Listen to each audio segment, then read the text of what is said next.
lainnya. Jadi ini akan kebanyakan nanti adalah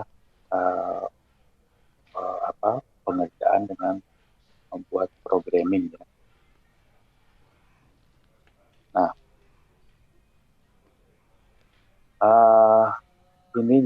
silabusnya kita akan mempelajari ada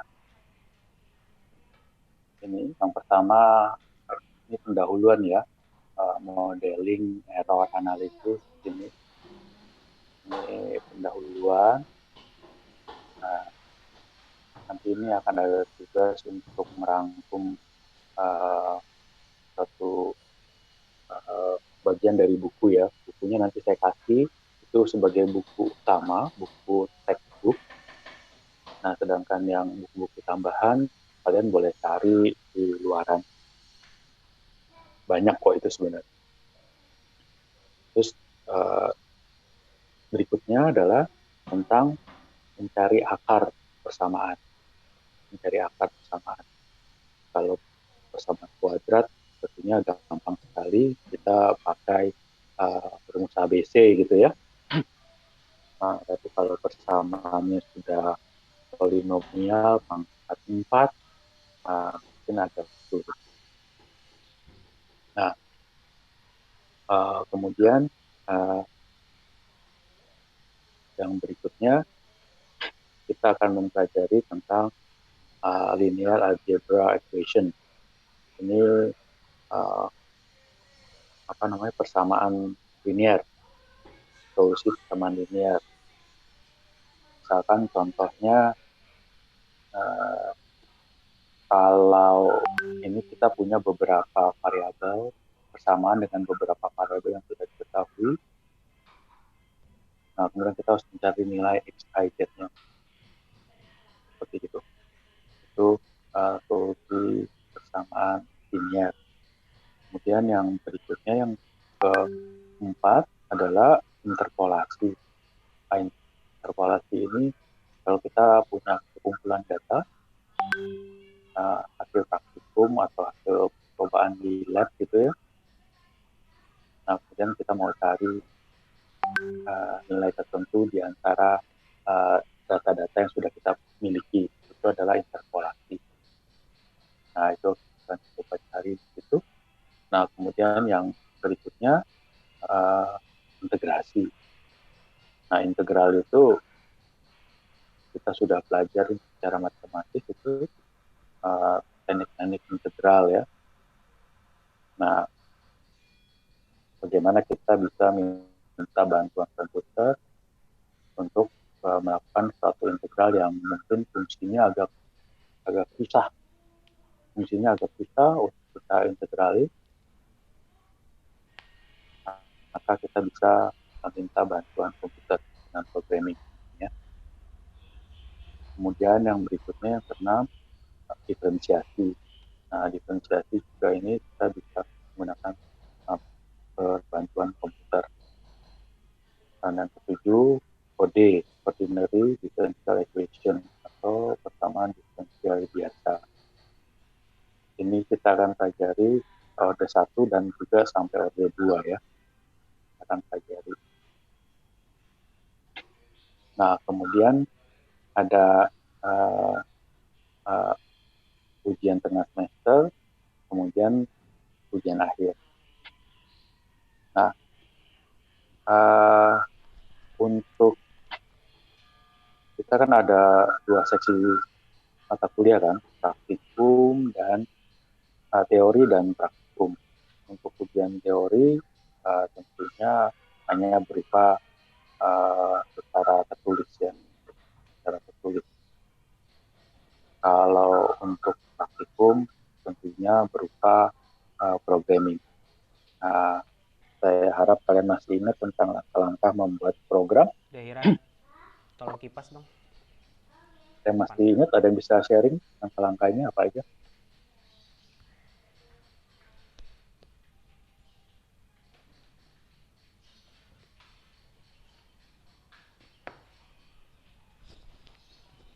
Yang pertama problem statement bukan Pak? Ya, problem statement. Ya, betul. Terus? terus mathematical equations, algoritma, sama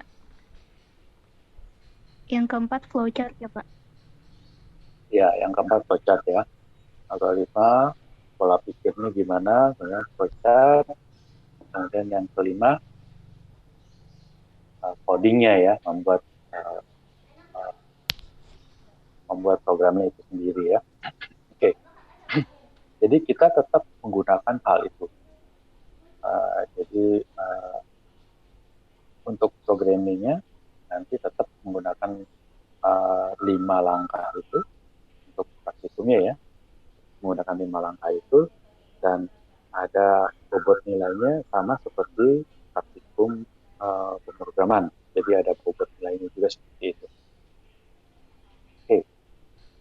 Nah, kemudian berikutnya ini silabus minggu-minggunya ini nih, kalau kalian lihat kan minggu ke-9 sampai ke-16 ini diskusi gitu kan. Nah, ini kita akan mengadakan perubahan sedikit di sini. Jadi tidak seperti ini. Ini adalah untuk pada waktu kuliah untuk yang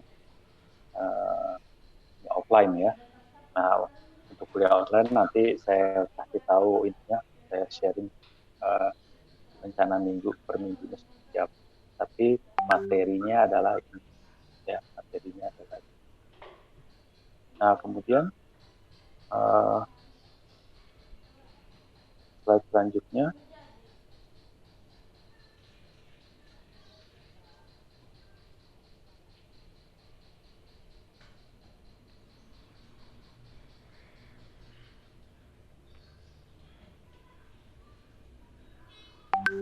Oke, buku-buku yang kita pakai. Jadi buku utama itu yang Capra ya. Ini ada soft copy-nya. Nanti saya kirim. Kalau memang bisa, saya kirim via WA. Kalau nggak bisa, kebesaran nanti saya kirim lewat email dari ketua ya, PJ-nya ya. Buku yang lainnya bebas saja, bebas saja. Rata-rata hampir sama semua buku, topiknya sebagian besar mengenai topik itu. Jadi kalian boleh pakai buku-buku yang lain sebagai referensi.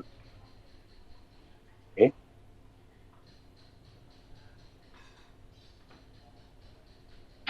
Nah, kemudian untuk assessment-nya, coba kalian perhatikan, assignment, quiz, project itu 40%, UTS itu 30%, ujian akhir itu 30%. Nah, untuk yang assignment, quiz, project 40% ini cukup besar ini ya.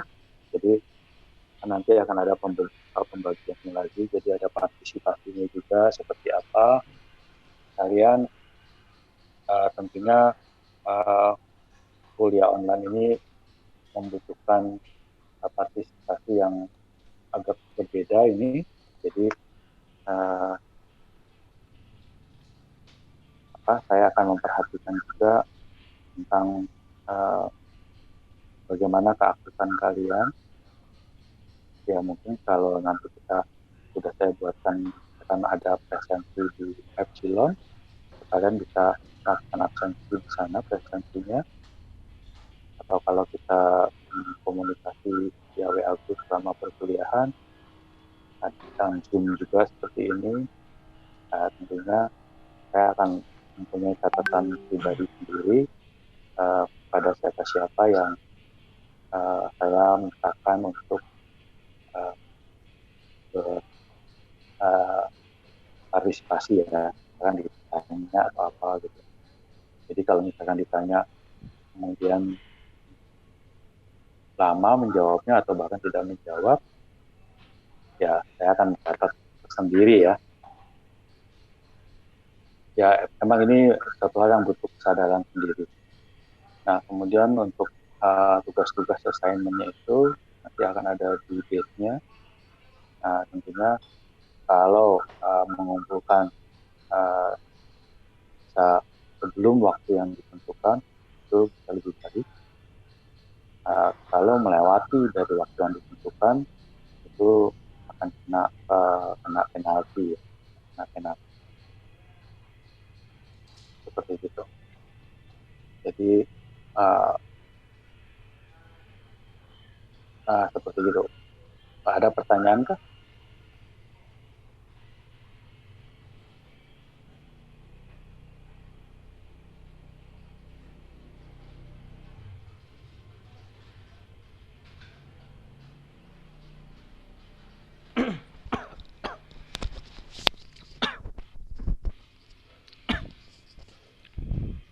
Maaf Pak, mau bertanya Pak.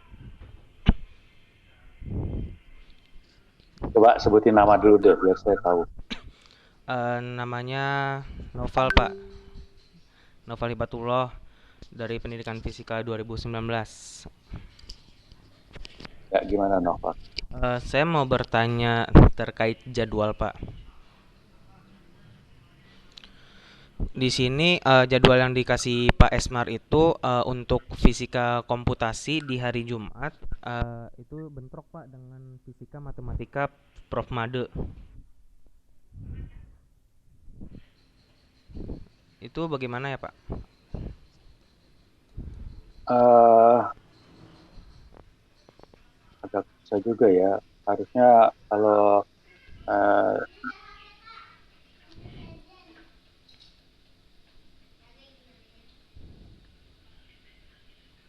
uh, ya gimana ya?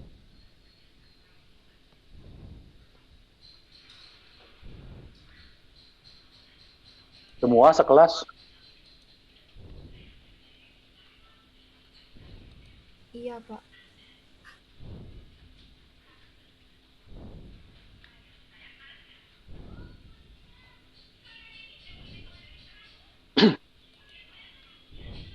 uh, Ini masalah klasik yang tiap semester selalu muncul ini. Bentrok terus. Kita sebenarnya harus mengikuti yang dengan dengan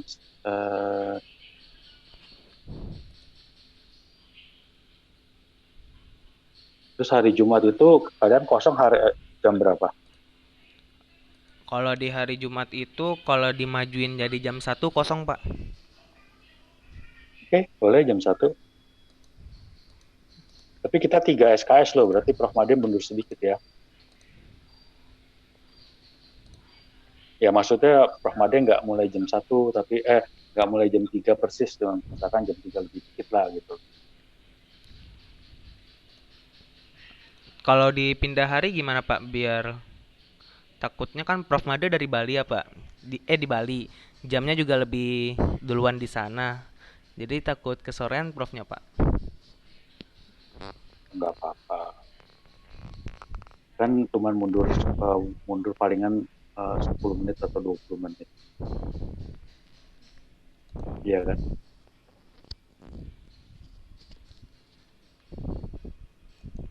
Baik Pak. Berarti jam 1 ya Pak.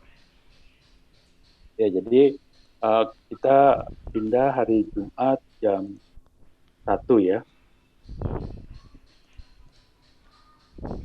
Baik, Pak. Berarti jam Sabtu itu sudah nggak ada ini lagi. Kan biasanya kalau kita mulai itu ada toleransi waktu 15 menit. Jadi kita mulainya 12.45. Toleransinya 15 menit jadi jam 1. Paham nggak maksudnya? Paham, Pak. Wah, Ya jadi nggak ada. Oh tapi itu hari Jumat ya, sholat Jumat ya. Ya pokoknya jam 1 itu jangan mundur lagi gitu loh. Ya,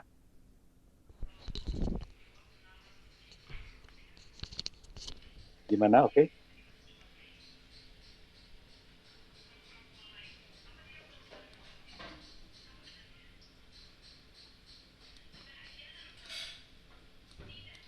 Boleh Pak.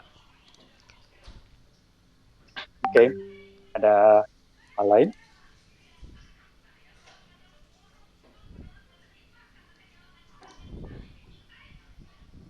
Pak, mau bertanya Pak, izin bertanya. Ya. Tadi Ini siapa? berarti hitungan presensi, maaf Pak. Namanya siapa? Oh iya maaf. Nama saya Arti Kumara dari Pendidikan Fisika 2019 Pak. Oke. Izin bertanya itu Pak, tadi kan kata Bapak hari Jumat itu jam 1 dan kalau bisa jam 12.45 itu waktu awal toleransi ya. Itu nanti hitungan dari presensinya di misalkan kalau ada di Epsilon dari jam 12.45 atau dari jam 1 Pak? Dari jam 1. Baik Pak. Jawab. Terima kasih Pak. Oke. Ada lagi?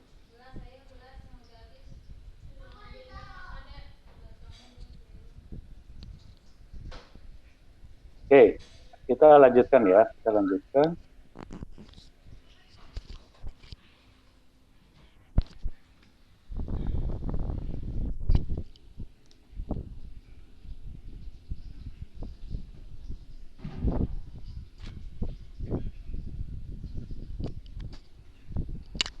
Halo. Nah, sekarang kita coba lihat Ya nggak tahu, itu kan rapotnya udah lama. Apa lagi ada kelasnya? kita coba lihat waktunya ya sekarang ya.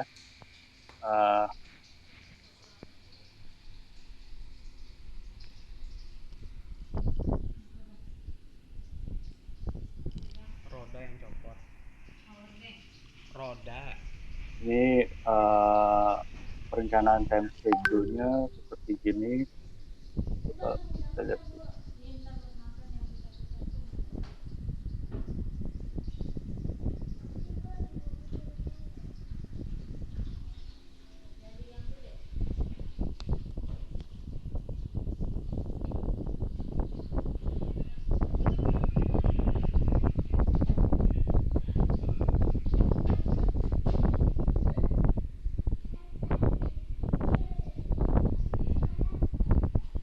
Oke, sudah kelihatan kah? Terlihat. Pak. Kebaca jelas ya. Jelas Pak. Jelas, Pak. Nanti ini saya kasih nanti. Jadi kurang lebih seperti ini.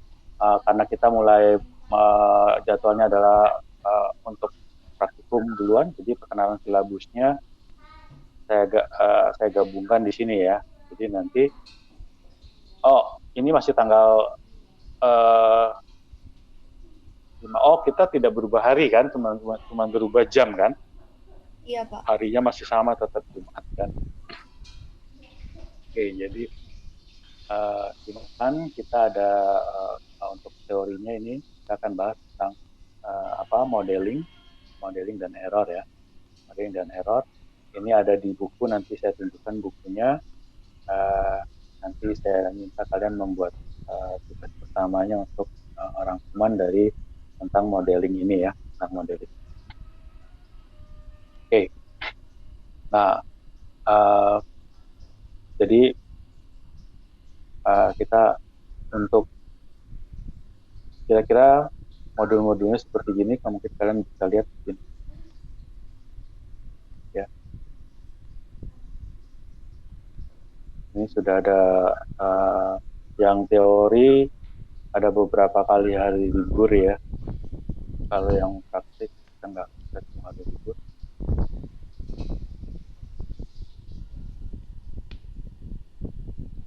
Oke. Kurang lebih seperti gini.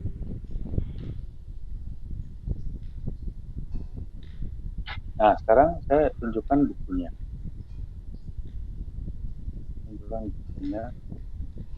Bukunya ini.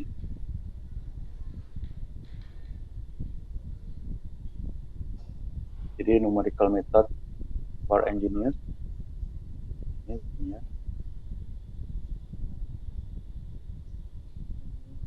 Ini. Kita lihat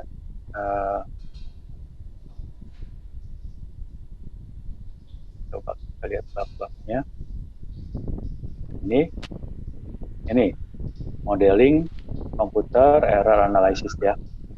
Modeling dan error. Ini ada chapter 1, kemudian ada chapter 2. Nah, ini.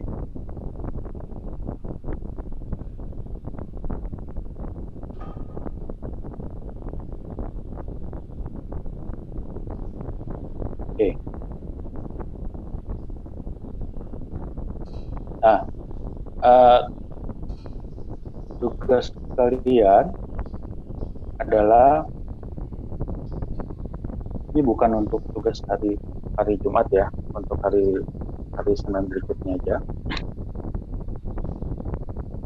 Jadi kalian buat rangkuman dari chapter 2 nggak usah nih, chapter 2 nggak usah. Ya, chapter 2 nggak usah. Jadi chapter 1, kemudian chapter 3.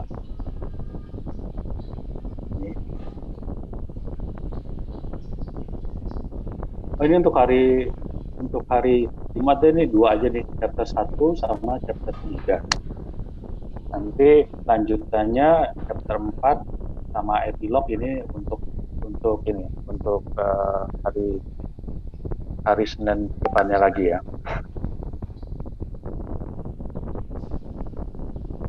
Jadi supaya kalian baca dulu, supaya Senin nanti kalau ini kita bahas tentang modeling dan error ini, kalian sudah minimal sudah membaca ini dan merangkum itu. Jadi untuk hari Jumat, tugas kalian merangkum chapter 1 dan chapter 3 ya. Chapter 2-nya ini nggak usah. Cukup jelas ya? Jelas, Pak. Boleh tulis tangan, boleh diketik. Kalau diketik repot karena mungkin ada beberapa rumus matematik atau apa menyulitkan, tulis tangan aja nggak apa-apa. Nanti kalau tulis tangan dikumpulnya berupa di foto aja, dijadikan PDF ya, terus nanti di-upload di Epsilon. Penamaannya nanti saya WA ke grup standar penamaan. Mirip-mirip seperti waktu Pemkom aja standar penamaan. Tolong standar penamanya diikuti, karena kalau enggak agak menyulitkan dalam saya waktu downloadnya. Karena biasanya saya mau meriksanya itu saya download dulu, saya agak susah baca kelamaan di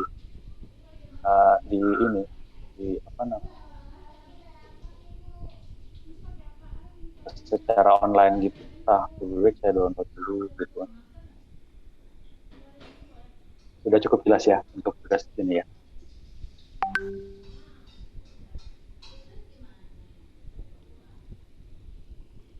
Jelas, Pak. Oke. Ini buku nanti sebentar saya kirim. Kemudian ini coba kalian lihat. Ini part 2. Ini materi kita yang berikutnya, mencari akar persamaan. Kalau kalian lihat ini ada 2 metode, bracket sama open.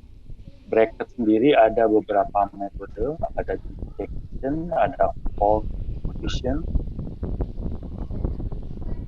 Kemudian untuk open ada simple fix, ada Newton-Raphson, ada secant, ada Brand, ada multiple root.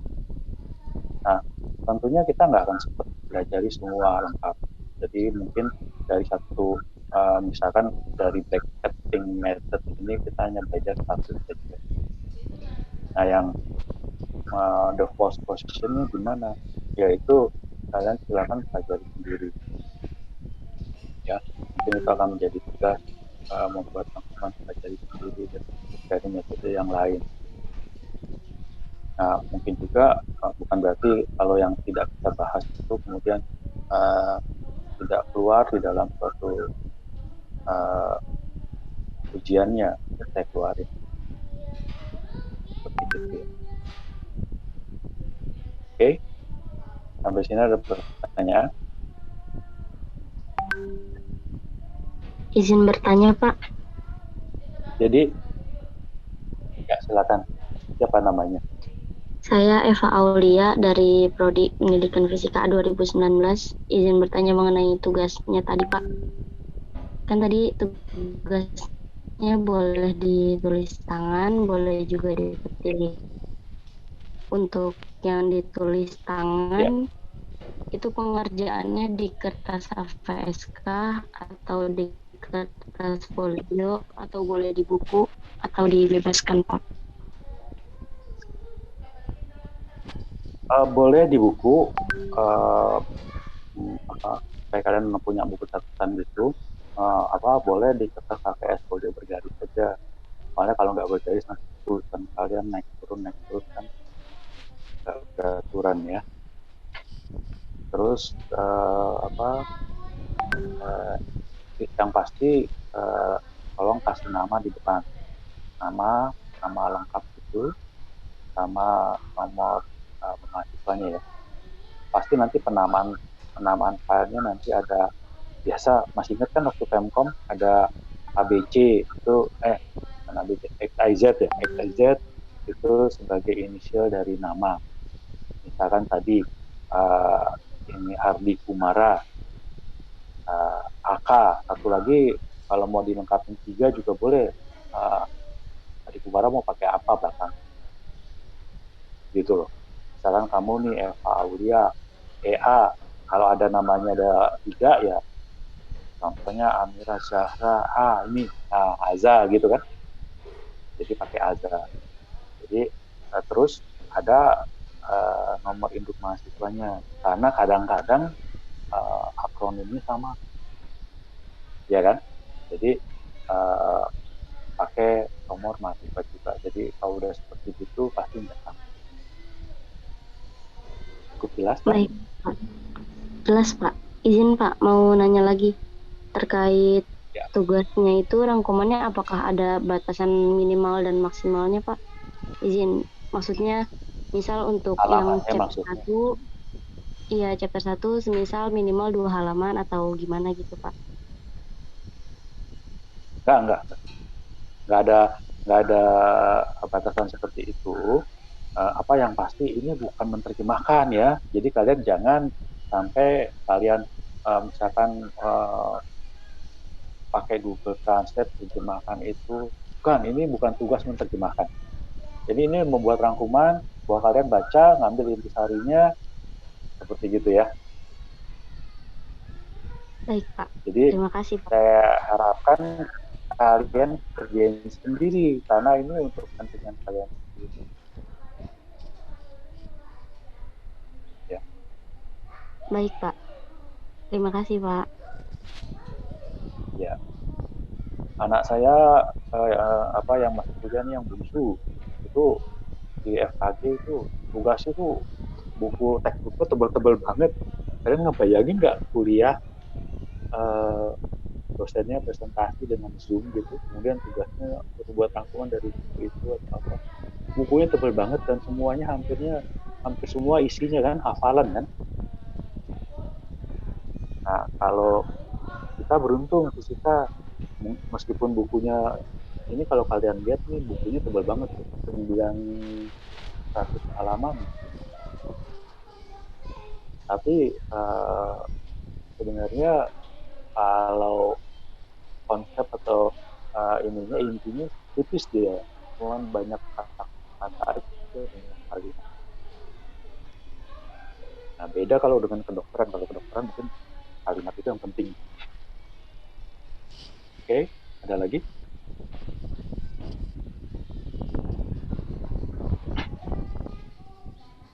Kemarin saya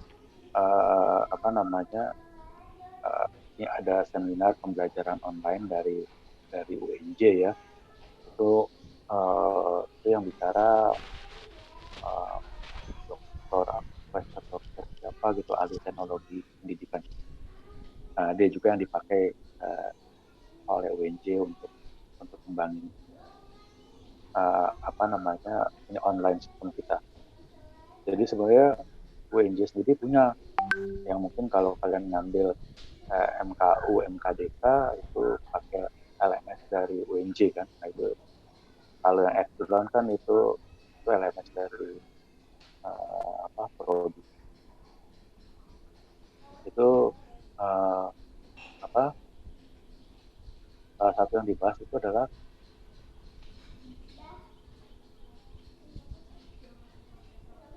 ya saya bertanya, saya pernah ngasih tugas bukan tugas di ujian itu quiz atau ujian lah itu essay, terus ininya jawabannya sama persis, nggak perlu pakai Turnitin gitu, ngecek langsung sama persis kalimatnya. Itu gimana cara ininya mencegah atau mengatasinya gimana? Jawabannya apa? Biarin aja lah dia rugi sendiri. Makin lama juga makin dewasa, dia makin akan sadar bahwa itu satu hal yang nggak boleh. Harus saya bilang iya, padahal saya udah ngertiin dari segi agama, tapi tetap karena Tuhan Maha Pengampun sih gitu kan. Ya jadi kembali kalian kalau akhirnya cuma bertumpu pada mau mendapatkan nilai aja, kalian nggak dapatkan ilmunya. Nanti kalian akan misalnya akan hari kok nggak terbentuk logikanya gitu. Saya harapkan adik-adik ini sudah mulai terbentuk pola belajar secara online-nya, bagaimana itu harus belajar sendiri, gitu. Atau mungkin kalau pada waktu ujian harus sendiri, tapi kalau belajar boleh bareng-bareng dan gitu. Atau untuk seperti tugas-tugas seperti ini, sebenarnya kan ini tugas sederhana gitu. Jangan sampai hanya mengandalkan copy paste saja. Oke, ada pertanyaan lagi?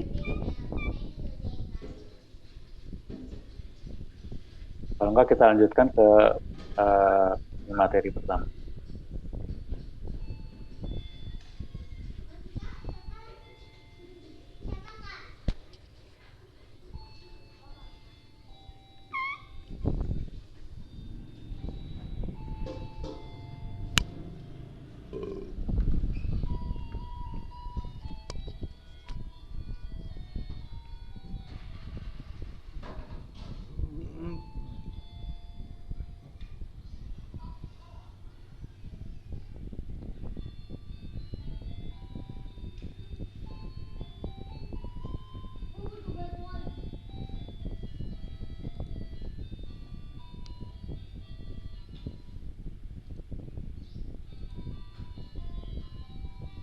Ada pertanyaan Kak?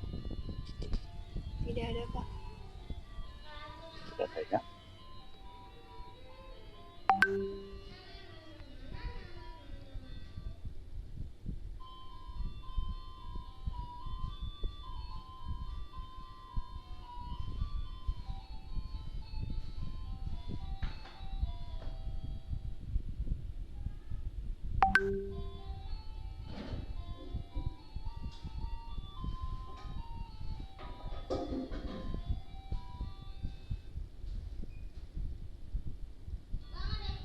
Oke, kalau nggak ada, kita lanjutkan dengan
Oke,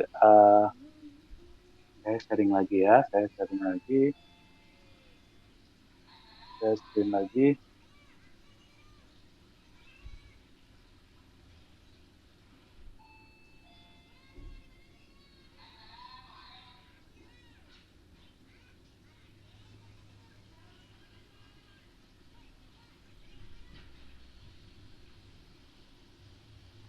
Oke, sudah kelihatan ya?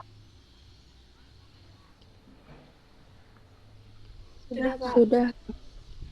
Oke ya, oke. Jadi, sebenarnya bagaimana caranya kita menyelesaikan suatu permasalahan. Jadi ada tiga jenis ya. Kita bisa memecahkan masalah itu dengan cara. Pertama ya kita lakukan eksperimen. Jadi benar-benar dilakukan.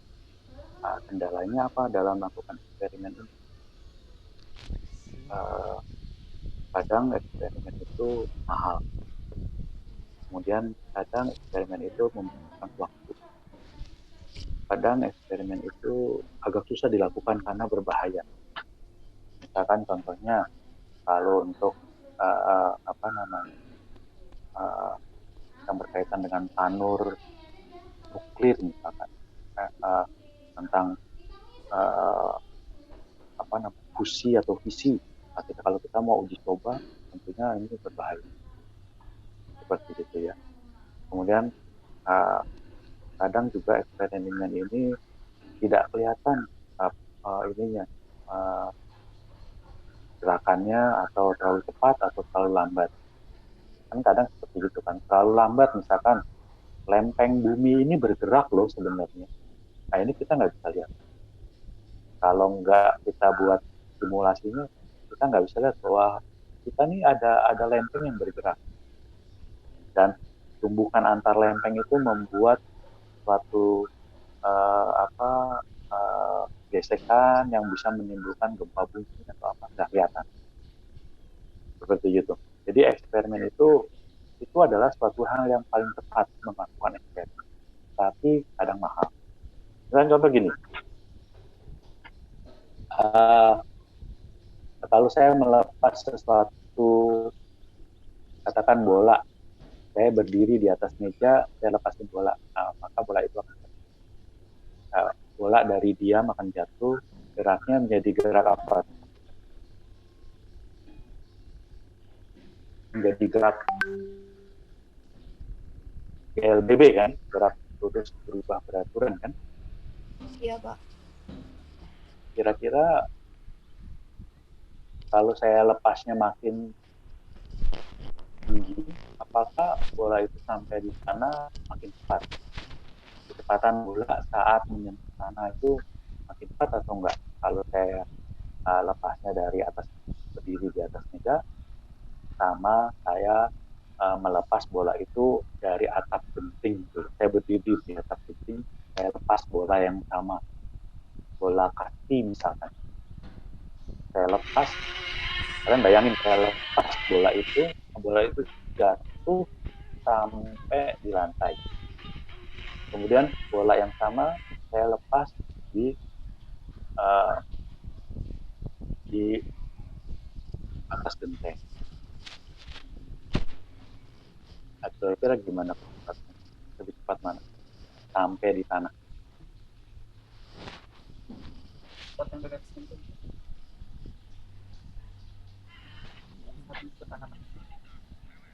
Kecepatannya atau waktunya, Pak? Kecepatannya. Kalau waktunya udah pasti lebih lama yang di atas genteng kan? Kalau secara nanti coba kecepatan ya. Nah, lebih ekstrim lagi.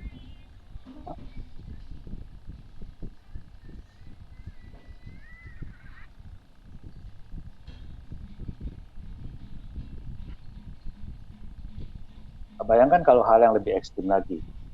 Kalau misalkan kita mau tahu apakah bola tadi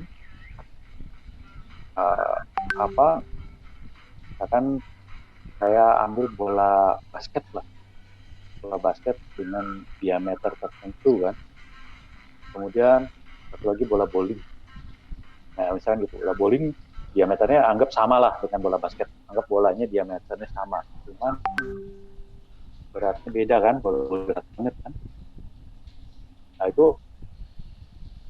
dilepas pada ketinggian tertentu, apakah dia akan sampai di tanah dalam waktu yang sama? Nah, kecepatannya berapa? Kemudian kalau saya lepasnya lebih tinggi lagi, misalkan saya lepasnya menggunakan helikopter gitu, jadi ketinggiannya lumayan tinggi, saya lepas, itu apakah sampainya duluan mana, terus kecepatannya sampai di tanah di mana? Nah, itu eksperimen. Itu pasti hasilnya yang paling benar itu, karena nyata kan, dilakukan secara nyata. Nah, untuk mengukur kecepatannya, ya kan, jadi dikasih uh, sensor ketinggian, ya kan? Jadi tahu dia tingginya berapa pada saat berapa. Jadi dari situ bisa dikonvert menjadi kecepatan. Jadi eksperimen. Tapi itu tadi kendalanya eksperimen, tidak semuanya bisa dilakukan di Jepang. Ada yang mahal, ada yang berbahaya, ada yang tidak mungkin karena waktunya terlalu lama atau terlalu cepat sehingga tidak bisa dilihat oleh mata. Nah, kemudian langkah yaitu dengan persamaan matematik. Dengan persamaan matematik. Nah, ini kalau dengan persamaan matematis ini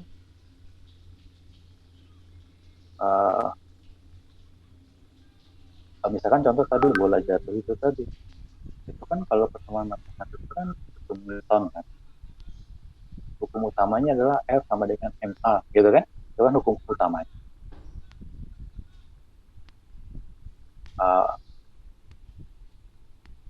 Tapi masalahnya secara matematik kadang-kadang ada permasalahan yang agak susah diselesaikan secara matematik. Misalkan contoh gini, kalau tadi misalkan contoh mencari akar persamaan kuadrat, tentunya gampang dengan secara matematik ya. Nah, tapi kalau mencari akar polinomial pangkat 5, misalkan X pangkat 5 dan seterusnya gitu, itu susah kan? Itu susah.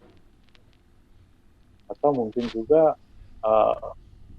solusi persamaan linear itu kalau cuma 3 variabel X, Y, Z, kan gampang kita bisa pakai cara substitusi kan, masukin X-nya berapa, Y-nya berapa, gitu, X berapa, Y masukin. Nah, tapi kalau misalkan variabelnya sudah banyak sekali, sampai 7, wah udah males kita. Kerjainnya juga makin lama. Nah, itu.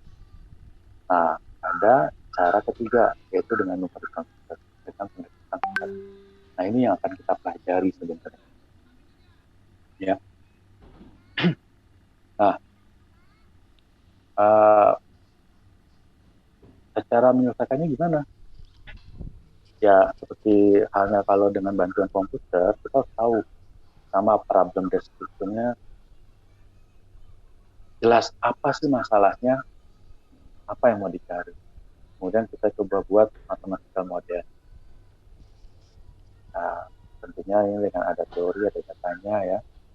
Kemudian kita buat, ini kalau di dalam langkah pemrograman masih ingat, habis problem statement ada mathematical equation, mathematical formulation.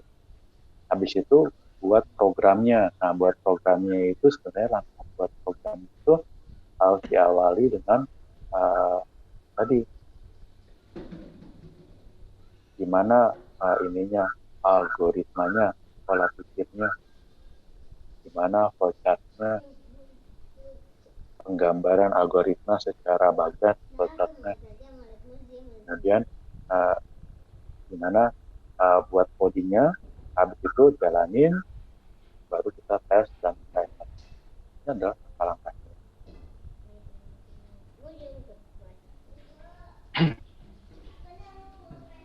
Nah, ini saya tunjukkan tadi. Kalau kalian berpikir bahwa benda kalau jatuh makin lama makin cepat, makin lama makin cepat, betul. Tapi ada satu ujian tertentu dia mencapai terminal velocity. Nah ini ada di dalam buku itu. Coba kalian nanti dalam akun kalian tuh ada contoh terminal velocity ya. Jadi orang kalau atau benda kalau dijatuhin dari pesawat, kemarin saya pernah lihat itu ada yang ekstrim sekali, orang loncat dari benda luar angkasa tuh, pesawat luar angkasa. Ya tentunya pakai pakaian yang khusus ya. Loncat itu, wah dia jatuh cepat sekali, tapi pada titik tertentu kecepatannya sama. Kenapa kecepatannya sama? Kalau secara hukum Newton, kecepatan itu gerak lurus beraturan. Jadi kecepatannya tidak ada, kecepatannya nol, mendekati nol kecepatannya. Ya berarti gaya-gayanya sama, gaya-gayanya bisa. Nah ini kalau kalian lihat di gambar ini, ada gaya ke atas, ada gaya ke bawah, di mana gaya ke bawah ini merupakan gaya gravitasi, gaya ke atas ini adalah gaya tahanan udara, air draft gitu ya. Nah nanti kalian lihat di buku itu, kalian baca lebih jelas bahwa nanti ini ternyata kita mendapatkan kurva yang ini.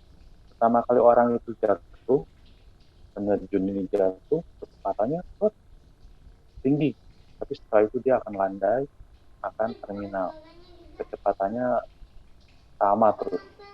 Sebelum dia buka payung loh ya, kalau buka payung malah kecepatannya melambat. Ada terminal velocity. Nah ini, grafik ini bisa didapat dari secara eksperimen. Bisa juga didapat secara tadi penyelesaian kedua itu dengan cara eksak atau matematik. Nah, bisa juga didapat secara grafiknya hampir sama. Seperti itu ya.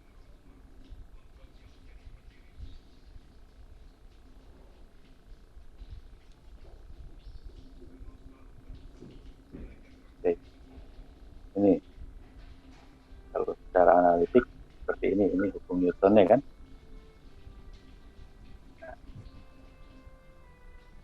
Ini nanti kalian lihat di buku itu ya, kalian bisa baca lebih santai di buku itu. Gitu. Oke, ini secara analitik. Nah, kemudian secara metode numerik. Nah, secara metode numerik, ini adalah penjabaran dari hukum Newton tadi. dV/dt ini adalah A kan ya. A, ini G gravitasi, C tadi tahanan udara, M massa, nah B-nya ini kecepatan. Nah, jadi ini pendekatan secara matematis menggunakan pendekatan uraian pengertian dV/dt itu apa. Oke, ini yang nanti akan kita pelajari lebih detail di dalam bab-bab selanjutnya. Oke. Jadi kalau kalian lihat di sini secara analitik maupun secara numerical method, nah ini didapat bahwa kecepatannya setelah detik 52 secara analitik didapat kecepatannya terminal di 53,39. Nah, secara numerik diperoleh bahwa kecepatannya itu di waktu ke-42 itu 53.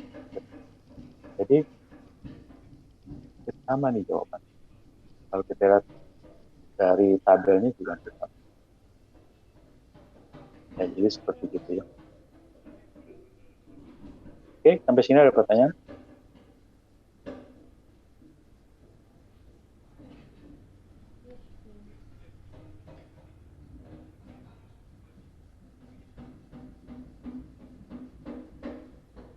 Ini enggak, ini nanti buat besok. Jadi tugasnya yang tadi ya, tugasnya membuat rangkuman tentang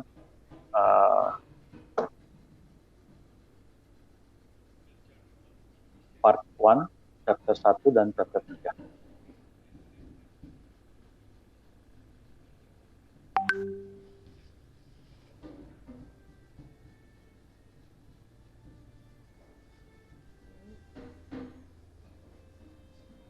Oke, ada pertanyaan sampai sini? Mohon maaf, izin bertanya.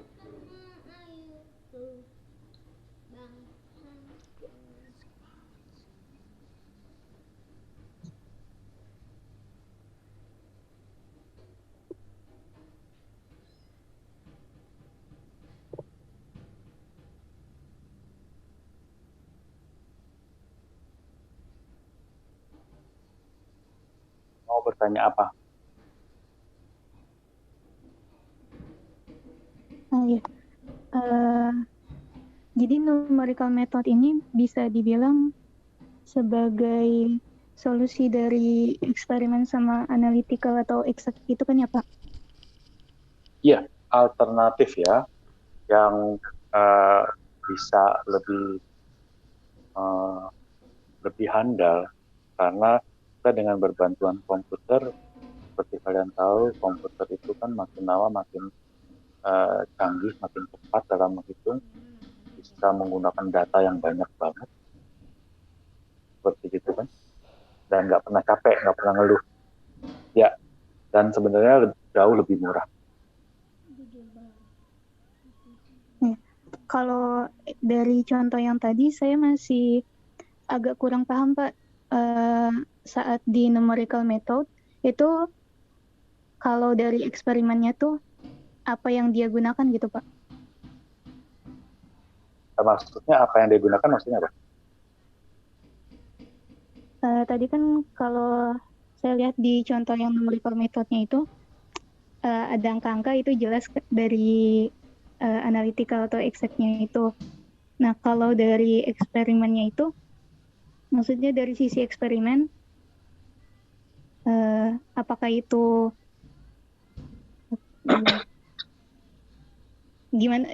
bagaimana cara penggunaannya gitu Pak? Kalau eksperimen tentunya nggak pakai rumus matematik ya. Misalkan contoh yang tadi, yang diambil contoh tadi kan benda jatuh kan ya. Ya udah jatuhin benda aja, mungkin diukur waktunya, diukur jaraknya, kecepatannya diukur gitu kan. Nggak pakai matematik. Jadi kalau masih bingung, ya lakuin lagi, ulangi lagi. Kalau ketinggiannya perlu diubah-ubah, dinaik turunkan, diulangi lagi gitu loh. Jadi sama sekali nggak pakai istilahnya matematik, langsung dilakuin aja. Seperti itu adalah kalau eksperimen. Nah, tapi kalau eksak, analitik, itu pasti ada formula matematiknya. Nah, formula matematik itu yang diselesaikan secara analitik. Nah, kalau metode numerik, formula matematiknya sama seperti formula yang analitik, hanya pendekatan penyelesaiannya tidak secara matematik, tapi menggunakan pendekatan metode numerik yang menggunakan pendekatan dengan data Taylor gitu. Seperti itu. Oke, ada lagi? Baik, terima kasih Pak. Kembali.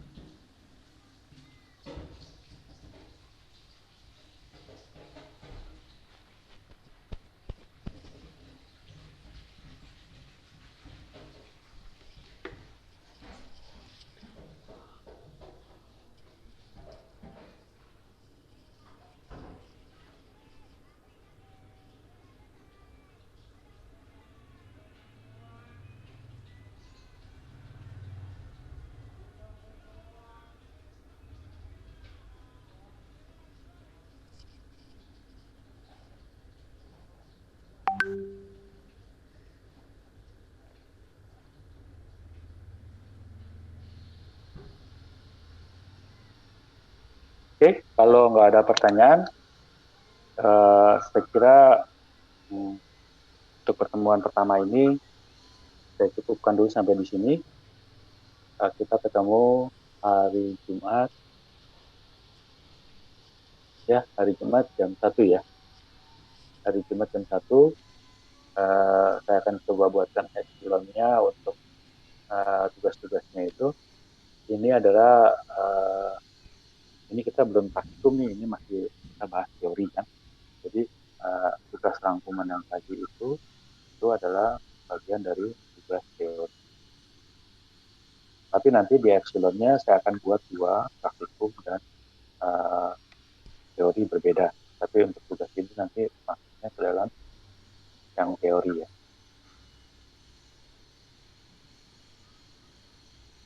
Oke, ada pertanyaan?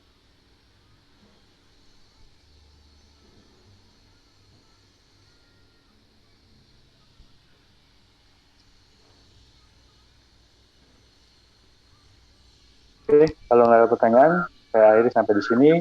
Selamat pagi, terima kasih. Selamat